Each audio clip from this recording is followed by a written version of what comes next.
When I was younger, I used to always think rich meant money. Rich meant having things. Now I think it's something entirely different.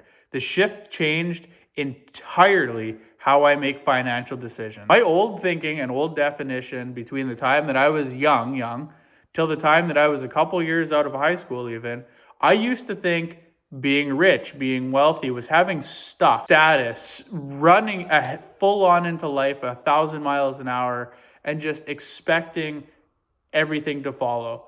My new definition: calm, control over your things, and having options. Those are things that I really define now as a new definition of wealth, and it has absolutely changed things. When your definitions on something financially related change, such as the definition of wealth or the definition of rich or the definition of financial security, if that changes, your decisions have to change with it. If you go from spending a bunch of money to feel wealthy, to make yourself think you're wealthy, to knowing that wealth is actually not always having to stress out about going to work on the weekends and missing family barbecues and birthday parties and things like that, that's when you really start to notice actual wealth happening.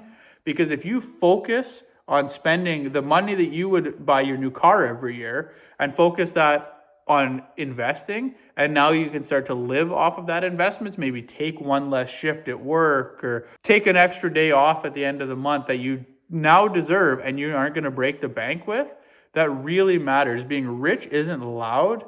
It's not in your face. It's not social media posts. It's not flexing everything you think you can flex. It's just quiet in the background, growing, and that's the point of wealth and financial security.